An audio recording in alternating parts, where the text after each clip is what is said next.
Open చేస్తే మనకి సముద్రపు మధ్యలో ఒక పెద్ద షిప్ లో ఒక ఫ్యామిలీని చూపించడంతో మూవీ అయితే స్టార్ట్ అవుతుంది. బెన్ అనే ఈ పిల్లాడి బర్త్డేని చాలా స్పెషల్ గా చేద్దామని చెప్పి అమ్మ జూలియా, నాన్న టామ్, అలాగే వాడి అక్క క్యాసీ అలా అందరూ కలిసి ప్లాన్ చేసుకుని ఇలా సముద్రం మధ్యలో బర్త్డే పార్టీని అయితే ప్లాన్ చేసుకుని ఉంటారు.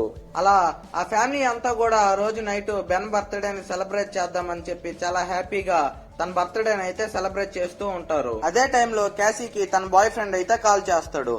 అలా తను తన బాయ్ ఫ్రెండ్ తో మాట్లాడుతూ ఉన్నప్పుడు బ్యాక్గ్రౌండ్ లో పెద్ద పెద్ద ఉరుములు మెరుపులు అయితే వస్తాయి. అలా మధ్యలోనే తన బాయ్ ఫ్రెండ్ సిగ్నల్ అయితే కట్ అయిపోతుంది. అప్పుడే బెన్ గాడు వీళ్ళు షిప్ కింద నుంచి పెద్ద పెద్ద తిమింగలాలు పోవడం గమనించి వాళ్ళ ఫ్యామిలీకి అయితే చెప్తాడు. దాంతో అందరూ బయటకు వచ్చి అసలు ఏం జరుగుతుందా అని వచ్చి చూస్తారు. దాంతో టామ్ కూడా షిప్ కింద ఏమన్నా డ్యామేజ్ అయి ఉంటుందేమో అని చెప్పి కిందకి వెళ్లి చూసి వస్తాడు. అలా షిప్ ఒక ప్రొపెల్లర్ అయితే డ్యామేజ్ అయి ఉంటుంది. ఆ ప్రొపెల్లర్ తన భుజంకి అయితే తగులుతుంది. అలా షిప్ ప్రొపెల్లర్ డ్యామేజ్ అవడంతో వీళ్ళు ఎవరినన్నా కాంటాక్ట్ అవుదామని ట్రై చేస్తారు. అయితే వీళ్ళు ఫోన్స్ లో సిగ్నల్స్ అయితే ఉండవు. దాంతో వీళ్ళు రేడియో స్టేషన్ ని కాంటాక్ట్ అవుదామని ట్రై చేసినప్పుడు ఆ రేడియో స్టేషన్ నుంచి ఒక అతను ఇక్కడ తుఫాన్ చాలా దారుణంగా ఉంది, మీరంతా జాగ్రత్త అని చెప్పి పెట్టేస్తాడు. దాంతో ఆ రేడియో స్టేషన్ వాళ్ళు చెప్పింది విని జూలియా ఇంకా టామ్ బాగా కంగారు పడి ఎలాగైనా వాళ్ళు ఒడ్డుకు చేరుకోవాలని చెప్పి ఆ పాడైన షిప్ ని స్టార్ట్ చేసుకుని కొంచెం దూరం అయితే వెళ్తారు. అలా వెళ్ళగానే వాళ్ళ షిప్ ఇంజన్ పూర్తిగా అయితే డ్యామేజ్ అయిపోతుంది. అదే టైంలో సముద్రంలో వాళ్ళ చుట్టుపక్కల పెద్ద పెద్ద ఉలకలు పడడంతో సముద్రం అంతా అల్లకల్లోలం అయిపోతుంది. దాంతో షిప్ లో ఉన్న వారంతా కూడా పక్కపక్కన ఎగిరిపడి స్పృహ అయితే కోల్పోతారు. కట్ చేస్తే నెక్స్ట్ డే మార్నింగ్ వీళ్ళు లేచి చూసేటప్పటికి వాళ్ళ షిప్ అంతా చాలా దారుణంగా డ్యామేజ్ అయిపోయి ఉంటుంది. సర్లే అని బయటకు వచ్చి చూసేటప్పటికి ఎవరు ఊహించిన విధంగా వాళ్ళ చుట్టూ ఉండాల్సిన సముద్రం అంతా మాయమైపోయి ఉంటుంది. వాళ్ళ చుట్టూ ఎటు చూసిన కొండలు, లోయలు తప్ప ఇంకేమీ కనపడు. దాంతో వీళ్ళంతా కూడా చాలా భయపడుతూ కంగారు పడుతూ ఉంటారు. టామ్ తన దగ్గరున్న కాంపాస్ ఎటు పడితే అటు డైరెక్షన్స్ చూపించడం గమనిస్తాడు. ఇక చేసేది ఏమీ లేక వీళ్ళ దగ్గర ఉన్న కొన్ని గ్యాస్ బెలూన్స్ గట్టి గాల్లోకి అయితే ఎగరేస్తారు. ఎవరైనా చూసి వీళ్ళకి హెల్ప్ చేయడానికి వస్తారేమో అని చెప్పి. మరో పక్క టామ్ తన దగ్గర ఉన్న రేడియో ద్వారా ఎవరైనా కనెక్ట్ అవుతారేమో అని ట్రై చేస్తూ ఉంటాడు. అప్పుడే వాళ్ళకి ఒక సబ్మరైన్ లో ఉన్న ఒక వ్యక్తి అయితే కనెక్ట్ అవుతాడు. అప్పుడు వీళ్ళు చాలా హ్యాపీగా ఫీల్ అయ్యి తనతో అసలు ఏం జరిగిందని అడుగుతాడు. దాంతో ఆ సబ్మెరైన్ లో ఉన్న వ్యక్తి ఇదంతా కూడా 700 సంవత్సరాల క్రితం జరిగింది, సేమ్ ఇప్పుడు కూడా అలానే జరుగుతుంది, మళ్ళీ ఈ సముద్రం తన ప్లేస్ కి మరో కొన్ని రోజుల్లో అయితే తిరిగి వచ్చేస్తుంది, ఈ లోపు మీరు ఏదైనా ఎత్తైన ప్రదేశాల్లో వెళ్లి దాక్కోండి అని చెప్తాడు. దాంతో జూలియా ఇంకా టామ్ ఎలాగైనా వాళ్ళని కూడా కాపాడమని చెప్పి ఆ సబ్మెరైన్ లో ఉన్న వ్యక్తికి అయితే అడుగుతాడు. అయితే ఆ సబ్మరైన్ లో ఉన్న వ్యక్తి నా దగ్గర ఉన్న సబ్మరైన్ కేవలం 3 మాత్రమే సరిపోతుందని అంటాడు. దాంతో జూలియా ఇంకా టామ్ ఎలాగైనా సరే వాళ్ళ పిల్లల్ని కాపాడితే చాలని చెప్పి అడుగుతాడు ఆ సబ్మరైన్ లో ఉన్న వ్యక్తిని. దాంతో ఆ సబ్మరైన్ లో ఉన్న వ్యక్తి తన కోఆర్డినేట్స్ అయితే జూలియా ఇంకా టామ్ కి అయితే చెప్తాడు. దాన్ని వాళ్ళు మ్యాప్ లో అయితే మార్క్ చేసుకుంటారు. అయితే ఆ కోఆర్డినేట్స్ చేరుకోవడానికి వీళ్ళకి 2 నుంచి 3 డేస్ పడుతుందని టామ్ అయితే జూలియాకి చెప్తాడు. దాంతో వీళ్ళంతా కూడా వాళ్ళ దగ్గర ఉన్న మెడిసిన్, ఫుడ్ ఇంకా అలాగే వాటర్ ని ప్యాక్ చేసుకుని ఆ సబ్మెరైన్ దగ్గరకు పోవడానికి అయితే రెడీ అవుతారు. అయితే అదే టైంలో టామ్ తన షిప్ దగ్గరికి ఎవరో తెలియని వ్యక్తి రావడాన్ని గమనించి తన దగ్గరికి వెళ్లి తన దగ్గర ఉన్న వాటర్ బాటిల్ అయితే ఇస్తాడు. అయితే ఆ వ్యక్తి టామ్ ఇచ్చిన వాటర్ తాగుతూ సడన్ గా టామ్ అయితే అటాక్ చేసి చంపేస్తాడు. అయితే అప్పుడే అక్కడికి వచ్చిన జూలియా టామ్ చనిపోవడం చూసి పెద్ద పెద్దగా ఏడుస్తూ ఉంటుంది. ఆ కిల్లర్ జూలియాని చూసి తనను కూడా చంపేద్దామని తన వెంట అయితే పడతాడు. అయితే జూలియా తనకు వీలైనంత స్పీడ్ గా పరిగెత్తుకుంటూ తన పిల్లల దగ్గరికి అయితే వచ్చి విషయం అయితే చెప్తుంది. అదే టైంలో ఆ కిల్లర్ ఆ షిప్ లోకి అయితే వచ్చేస్తాడు. దాంతో వాళ్ళ దగ్గరున్న ఫ్లేర్ గన్ తో ఆ కిల్లర్ మీద అయితే అటాక్ చేస్తారు.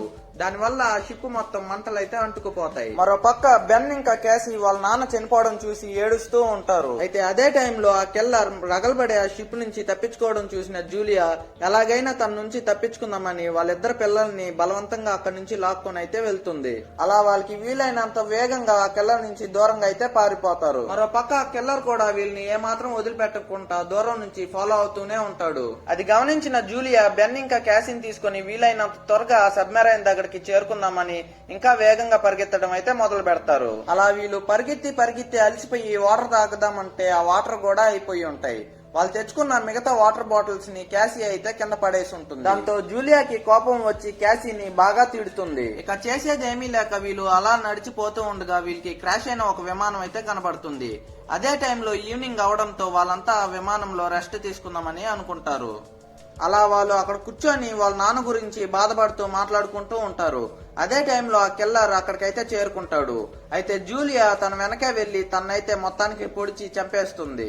అలా తన భర్తను చంపిన ఆ కిల్లర్ ని జూలియా కస్తేరా పొడిచి చంపేస్తుంది. నెక్స్ట్ డే మార్నింగ్ వీళ్ళు లేచి చూసేటప్పటికి ఆ కిల్లర్ బాడీని ఏవో జంతువులు చాలా దారుణంగా అయితే చేసుంటాయి. అయితే అవి ఏ జంతువులని వీళ్ళకి ఏమీ అర్థం కాదు. సర్లే అని వీళ్ళు అక్కడి నుంచి అయితే బయలుదేరిపోతారు. అయితే అప్పుడే మనకి ఆ బాడీ నుంచి కొన్ని పీతలు అయితే బయటికి రావడాన్ని చూపిస్తారు. అలా వీళ్ళు చాలా దూరం నడిచాక బెన్నకి బాగా దాహం వేసి ఇంకా దాహం తట్టుకోలేక వీడు పక్కనే ఉన్న కొన్ని మురికి నీళ్ళు అయితే తాగేస్తాడు. దాని వల్ల బెన్ హెల్త్ అయితే చెడిపోతుంది. అయితే వీళ్ళు వచ్చేటప్పుడు మెడిసిన్ కూడా ప్యాక్ చేసుకుని రావడంతో జూలియా తన దగ్గర ఉన్న మెడిసిన్ ని తన కొడుకు అయితే ఇస్తుంది. అలాగే వాళ్ళ చుట్టూ ఉన్న వేస్ట్ మెటీరియల్స్ ని యూజ్ చేసుకుని షెల్టర్ లాంటిది కట్టుకుని అందులో రెస్ట్ అయితే తీసుకుంటారు. నెక్స్ట్ డే మార్నింగ్ జూలియా అందరికంటే త్వరగా నిద్ర లేచి బయటకైతే వస్తుంది. అప్పుడే తను దేన్నో గమనించి భయపడి వాళ్ళ ఇద్దరు పిల్లల్ని తీసుకొని దూరంగా అయితే పరిగెడుతూ ఉంటుంది. పరిగెత్తేటప్పుడు వాళ్ళకి దూరంగా ఒక పెద్ద కంటైనర్స్ ఉన్న షిప్ అయితే కనపడుతుంది. అక్కడ కొంతమంది మనుషులు కూడా ఉంటారు. అయితే వీళ్ళు వాళ్ళ సహాయం కోసం అక్కడికైతే పరిగెడతారు. కానీ వాళ్ళు ఆ కంటైనర్స్ లోపలికి వెళ్లి లాక్ చేసుకుంటారు. ఇక చేసేది ఏమీ లేక వీళ్ళు ముగ్గురు కంటైనర్స్ పైకి అయితే ఎక్కేస్తారు. అప్పుడే వీళ్ళందరినీ పెద్ద పెద్ద పీతలు తరమడాన్ని అయితే చూపిస్తారు. మరో పక్క ఆ కంటైనర్ కి పెద్ద బొక్క ఉండడంతో కొన్ని పీతలు అయితే లోపలికి వెళ్లిపోతాయి. అదే టైంలో జూలియా కాల్ని కొన్ని పీతలు అయితే కొరికేస్తుంటాయి. కంటైనర్ లోపలికి వెళ్లిన పీతలు అందులోని మనుషులందరినీ చంపేస్తుంటాయి.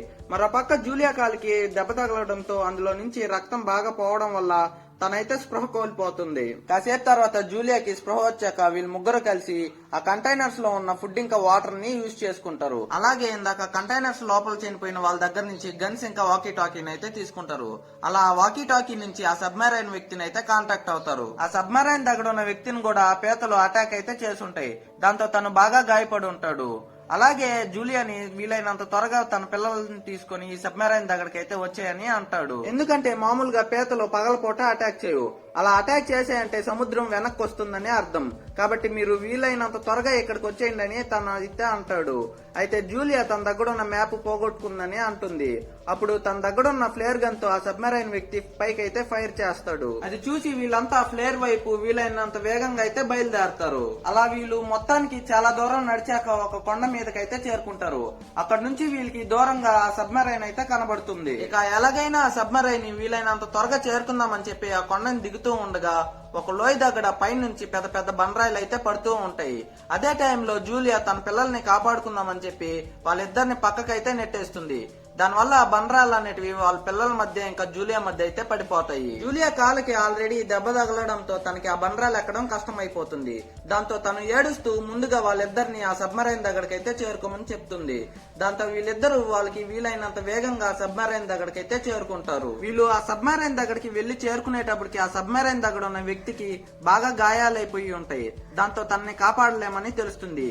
దాంతో క్యాషీ ఎలాగైనా వాళ్ళ అమ్మనైనా కాపాడి తనతో పాటు తీసుకుని వెళ్దామని చెప్పి తన అమ్మ దగ్గరకైతే పరిగెడుతుంది. అదే టైంలో జూలియా దగ్గరికి ఆ పీతలు అయితే వచ్చేస్తూ ఉంటాయి. దాంతో జూలియా తన దగ్గర ఉన్న గన్నుతో ఆ పీతలను అయితే షూట్ చేస్తూ ఉంటుంది. అదే టైంలో క్యాషీ తన దగ్గరకైతే వస్తుంది. అలా తను వచ్చి జూలియాకి హెల్ప్ చేసుకుని మళ్ళీ తననైతే కాపాడుతుంది. అలా అమ్మ కూతురు ఇద్దరు కలిసి మళ్ళీ ఆ సబ్మెరైన్ దగ్గరకైతే పరిగెడుతూ ఉంటారు. అదే టైంలో వెనక నుంచి ఆ పీతలు అయితే తరుముతూ ఉంటాయి. ఎలానో టైం కి సబ్మెరైన్ దగ్గరికి చేరుకొని ఆ సబ్మెరైన్ మీదకైతే ఎక్కేస్తారు. ఆ పీతలు కూడా వీళ్ళని చుట్టుముట్టేసి ఉంటాయి. అలాగే వీళ్ళంతా సబ్మెరైన్ లోపలికి వెళ్లి ఆ సబ్మెరైన్ యొక్క డోర్ అయితే క్లోజ్ చేసుకునేస్తారు టైట్ గా. అదే టైంలో సముద్రం కూడా పెద్ద పెద్ద అలలతో వెనక్కి అయితే వస్తుంది. అది చూసి వీళ్ళంతా భయపడి సీట్ బెల్ట్స్ వేసుకుని సబ్మెరైన్ లోపల గట్టిగా అయితే కూర్చొని ఉంటారు. అలా చాలా సేపు తర్వాత వీళ్ళు మొత్తానికి ఒడ్డుకైతే చేరుకుంటారు. వీళ్ళు బయటకు వచ్చి చూసేటప్పటికే మొత్తం అల్లకల్లోలం అయిపోయి ఉంటుంది. ప్రపంచం అంతా నాశనం అయిపోయి ఉంటుంది. అలా వీళ్ళు బతికి బయటపడిపోతారు.